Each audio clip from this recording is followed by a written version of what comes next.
رسول صلی اللہ علیہ وسلم نے فرمایا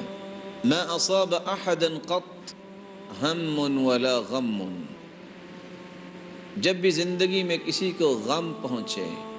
کوئی فکر لاحق ہو، فقال، اور وہ کہہ دے اللہم انی عبدک وابن عبدک وابن امتک ناصیتی بیدک ماض فی حکمک عدل فی قضاؤک اسألک بکل اسم هو لک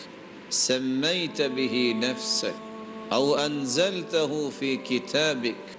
او علمته احدا من خلقک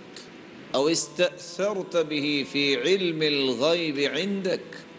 أن تجعل القرآن العظيم ربيع قلبي ونور صدري وجلاء حزني وذهاب همي إلا أبدله الله فرحا۔ جو شخص مصیبت کے وقت سید الاستغفار یہ مبارک کلمات اپنی زبان پہ لے آتا ہے، اللہم انی عبدک وابن عبدک، اے اللہ میں تیرا بندہ، تیرے بندے کا بیٹا، اے اللہ تیری بندی کا بیٹا، ناصیتی بیدک، اے اللہ میری پیشانی تیرے ہاتھ میں، ماض فی حکمک، تیرے ہی فیصلے جاری ہونے ہیں، عدل فی قضاؤک، تیرے ہر فیصلے عدل پر مبنی ہیں، اسألک بکل اسم هو لک، اے اللہ میں تیرے ان ناموں سے تجھ سے مانگتا ہوں، سمیت به نفسک، جو تو نے اپنے لیے پسند کیے ہیں، او انزلتہ فی کتابک، یا تو نے اسے اپنی کتاب میں نازل کیا ہے، او علمتہ احدا من خلقک، یہ تو نے اپنی مخلوق میں سے کسی کو سکھا دیے ہیں، او استأثرت به فی علم الغیب عندک،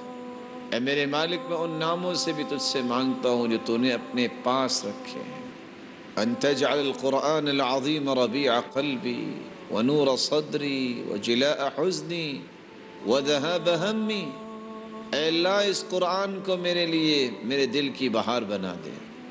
اور میرے سینے کی روشنی بنا دے اور میرے غموں کو دور کرنے کا ذریعہ بنا دے، وذہاب ہمی، اور اس قرآن کی وجہ سے میرے غموں کو دور فرما دے۔ رسول اللہ صلی اللہ علیہ وسلم نے فرمایا انسان جب یہ کہہ دیتا ہے الا اذهب اللہ ہمہ وحزنہ، اللہ رب العزت اس کے غم اور فکر کو دور فرما دیتے ہیں، وَأَبْدَلَهُ لَهُ مَكَانَهُ فَرَجًا،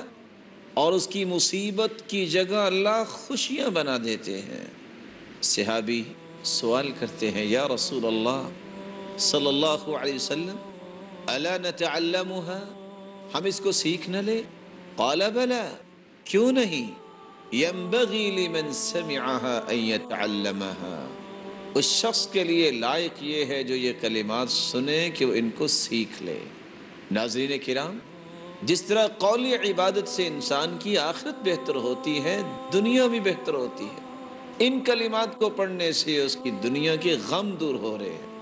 مصیبتوں کی جگہ خوشیاں آ رہی ہیں۔ اللہ کے دین کی دعوت اور لوگوں تک پہنچانے کے لیے